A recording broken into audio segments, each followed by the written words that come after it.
Greetings, dear viewers. Our guest today is Sergei Kushirov, the specialist in the international relations. He will share his opinion of the most important events for Russia in 2020.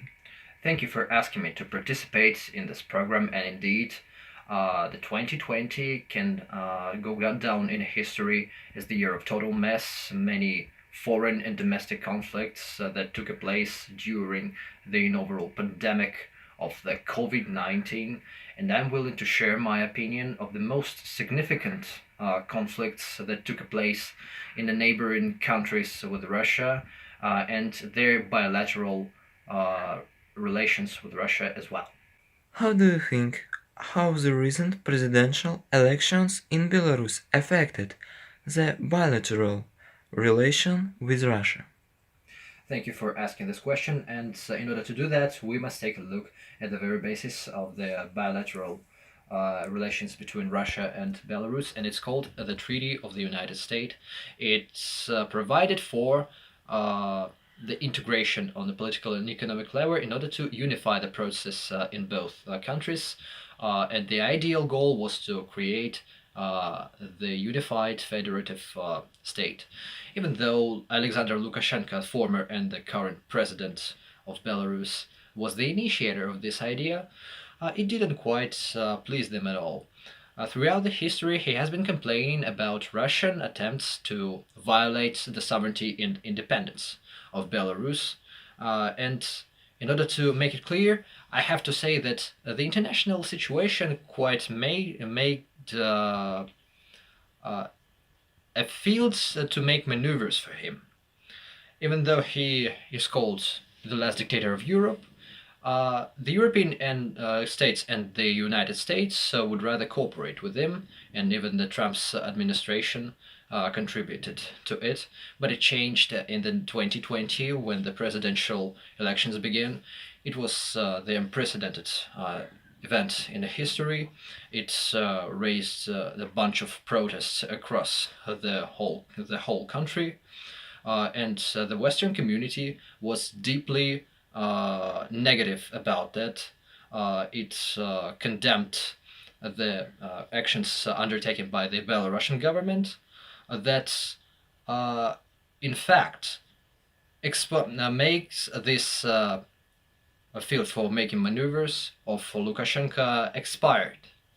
And he is now left with no alternatives but to cooperate with Russia and make progress towards the creating of the United States. So, answering your question, I think that the recent events in Belarus makes the foundation for progressing in the framework of the United States. Thank you. How do you believe if Russia could do more to resolve the conflict in Nagorno-Karabakh? Thank you for your question, and my answer is no. Russia could not do more to resolve the conflict between Armenia and Azerbaijan over Nagorno-Karabakh. And the reason of that is the Armenian Democratic Revolution that took place several years ago. And during this event, the pro-Russian government was driven out of the country, and the new government endorsed the idea of integration into the European institutions such as the European Union, but eventually they became de facto defenseless against the outer aggression that eventually happened. And unfortunately, European states and the United States did not provide any assistance to resolve this crisis, except for Russia. Russia was the only side of this conflict that somehow took the side of both countries and became the mediator.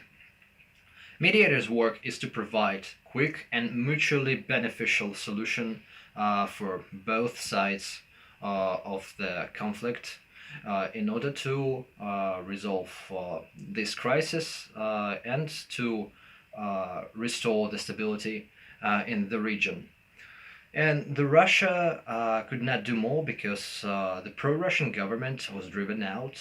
But in case Armenia was the pro-Russian country, the Russian government could send enough troops to counter any attack performed either by Azerbaijan or by Turkey or by both of them.